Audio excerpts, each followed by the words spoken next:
Since our reopening in September, Achrayut has been a buzzword around the building. It is plastered on all of our signs, reminding students to maintain their distance, wash their hands, and keep their masks on. Rabbi Kroll and Rabbi Harkstark roam the halls and lunch spaces, each with his Mateha Achrayut, his 6-foot pole in hand. I would bet that if we asked students, teachers, or parents why SAR chose Achrayut as our theme of the year, they would quickly answer that the pandemic requires us to think beyond ourselves and assume an extra level of responsibility for those around us, hence the theme. While this is certainly true, such an answer sells the theme short. The value of Achrayut, the idea that we are responsible for those around us, is a timeless, multifaceted, and deeply Jewish one. And today I would like to share with you 2 quick pieces of Torah that we learned with our students during our opening theme program, both of which speak to the scope and importance of Achrayut. In the 2nd chapter of Sefer Shmot, we are introduced to Moshe Rabbeinu. The parak offers 3 short vignettes that capture the development of our people's greatest Navi. In the first, Moshe walks among his brothers and observes an Egyptian smiting a Jew. Moshe looks around, vayar ki ein ish, sees that there is nobody around, and kills the Egyptian. The next day, Moshe again walks among his brothers, and this time notices 2 Jews fighting with each other. While the success of Moshe's intervention in this case is questionable, what is important for our purposes is that Moshe chooses to intervene, asking the bully of the fight, Lama takeh re'echa, why would you hit your brother, your friend? In the 3rd vignette, Moshe, having recently arrived in Midian, notices that a group of female shepherdesses are being mistreated by their male counterparts, steps in, and saves them. Nechama Leibowitz points out that we need all 3 of these stories in order to understand a critical truth about Moshe, that he is a champion of justice no matter the circumstance. While in the first 2 instances, both of which involved a Jew, one could claim that Moshe had an ulterior motive of gaining favor among his brothers, the 3rd instance renders this claim impossible. It is this 3rd case, therefore, that allows us to see Moshe's true colors, Moshe's willingness to intervene even when there is no benefit to him, purely because it is the right thing to do.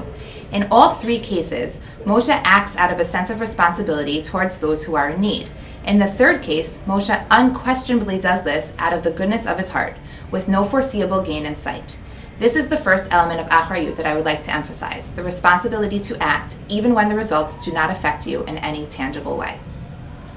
The Gemara in Masechet Shabbat, Daf Nun Daled Amud Bet, further emphasizes this point and also brings to light another element of Achrayut which is present in these Moshe stories. The Gemara reads, Kol mi she'afshar la'anshei beito, Kol mi she'afshar limchotz la'anshei beito v'lo micha, nitpas al anshei beito. Ba'anshei iro, nitpas al anshei iro. V'chol ha'olam kulo, nitpas al kol ha'olam kulo. Whoever has the power to protest wrongdoing by members of his or her family but does not is caught up in their sin. Whoever has the power to protest the wrongdoing of his or her city but does not is caught up in their sin. Whoever has the power to protest the wrongdoing by the whole world but does not is caught up in its sin. According to the Gemara, whether at home or abroad, failure to act is equal to performing wrongdoing. If I do not work to stop the sin, it is as if I committed the sin myself. Seen in this light, Moshe had no choice but to stand up against the Mitzri, the bully, and the Midianite shepherds. The first lesson we can learn from this Gemara and from Moshe is about the mandate of assuming responsibility. There is no such thing as a bystander. You are neither an upstander working to change the tide and protest the wrongdoing, or you are a perpetrator.